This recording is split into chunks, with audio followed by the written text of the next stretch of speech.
Praticamente 2020 inteiro e parte de 2021, a gente teve aulas remotas no ensino básico, médio, superior. A pandemia mudou a realidade de todos, mas aos poucos as aulas presenciais vão sendo retomadas. Algumas vezes são híbridas, com parte presencial e parte remota.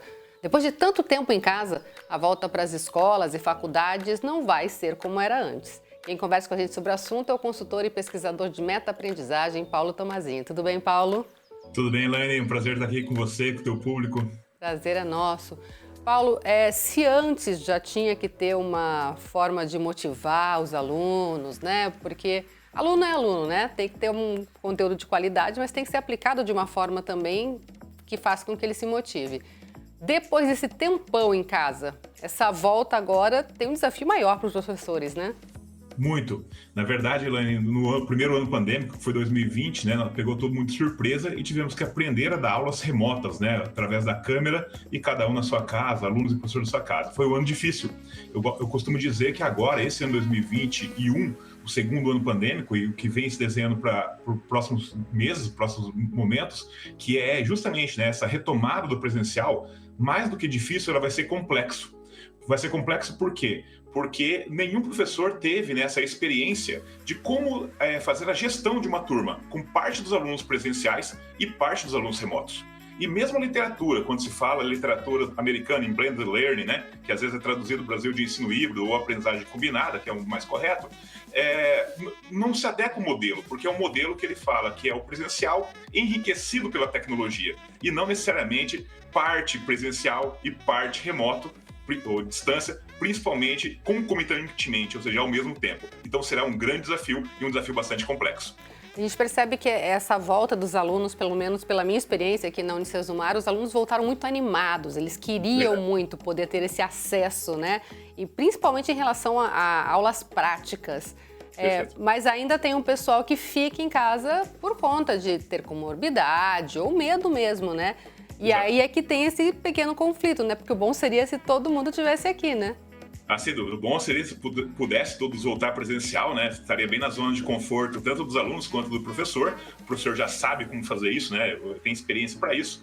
E a grande dificuldade é justamente esse aluno que está em casa. Como você bem disse, muitas vezes por comorbidade, ou seja, por doença, por alguma característica. E obviamente, tem que respeitar também a opinião de cada um, de cada família, né? Muitas vezes, que isso é uma decisão, às vezes, não só do aluno, mas também familiar, porque às vezes tem um parente, tem um pai, um avô que convive ali. Então, ele tem esse receio, né, ainda dessa proximidade social e depois volta para o lar.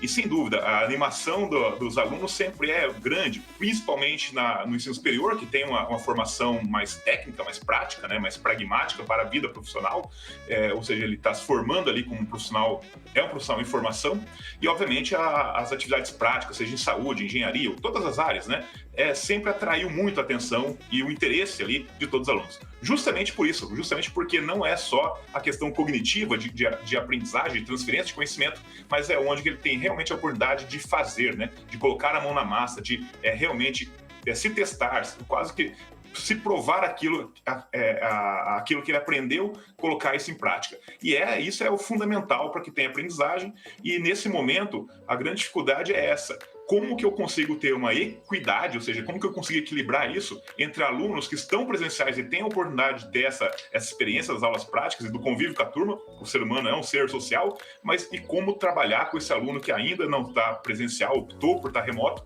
né, para que ele ande em conjunto com toda a sua turma, né, de graduação, de pós-graduação ou mesmo de educação básica.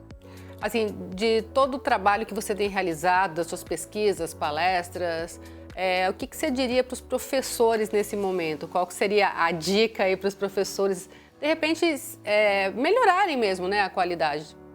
Perfeito. Então, eu vou separar em duas. Eu vou separar as dicas para aulas, né, que eu tenho a aula, a instrução, né, ou seja, a explicação do conteúdo, aquele 50 minutos de aula teórica que todos conhecem, né?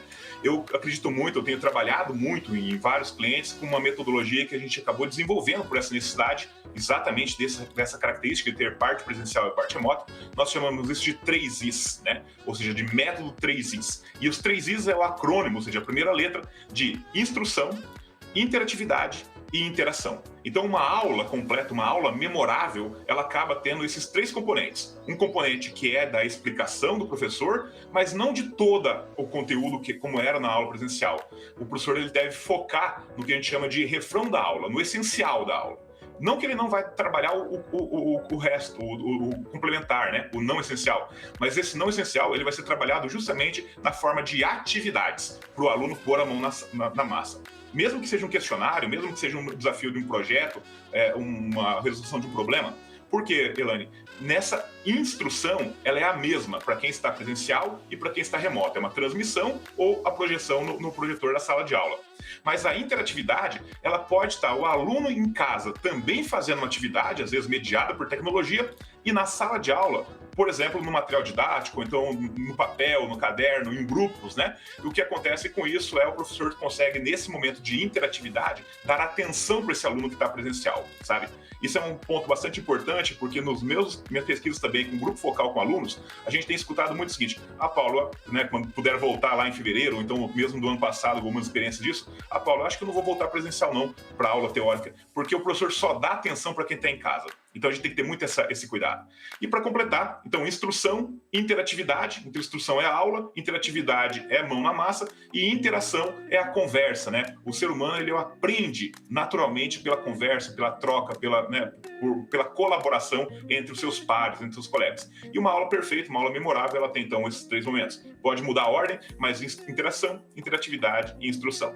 E o segundo momento é aquele momento da aula prática. Se eu não tenho, Elaine, a oportunidade de ter todos os meus alunos na parte prática, uma coisa que tem funcionado bem, a gente tem feito isso também em algumas instituições de ensino, é um modelo que nós chamamos sobre os ombros. A ideia, na verdade, é com o celular mesmo, não precisa nenhum recurso muito avançado, mas é gravar a aula prática ou transmitir a aula prática como se fosse com o celular aqui, ó, pegando uma imagem como se fosse sobre os ombros do aluno, sabe? Então ele tem essa visão em primeira pessoa, pega a mão e a manipulação, seja do equipamento, do laboratório, ou seja, da peça anatômica. Então quem está em casa, ela tem aquela sensação que ela está junto com essa turma olhando isso. É um recurso bastante interessante, você muda ângulo de câmera, ao invés de pegar de frente do experimento, você pega, na verdade, a visão de uma primeira pessoa em cima do ombro do professor ou em cima do ombro de um dos alunos. Nós chamamos isso de sobre os ombros, e a aceitação dos alunos que estão em casa, eles falam, parece que eu estava vivenciando aquela aula prática. Tem explicação neurocientífica para isso, na verdade, trabalha um pouco de neurônio espelho, trabalha um pouco da aprendizagem social de Albert Bandura,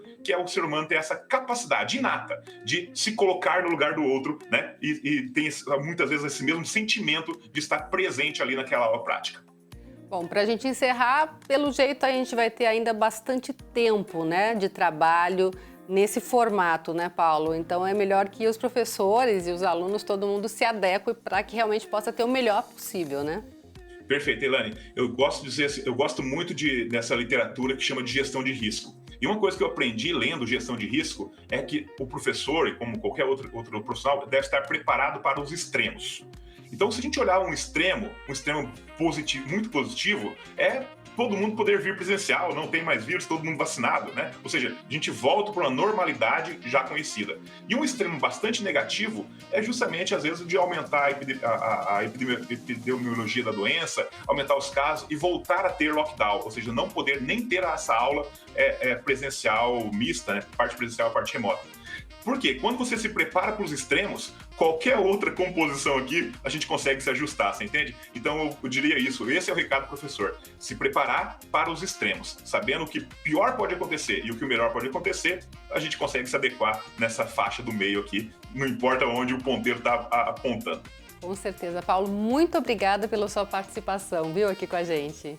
Foi uma delícia, muito obrigado, boa noite a todos, é um prazer muito grande contribuir com a TV Unicesumar. Obrigada.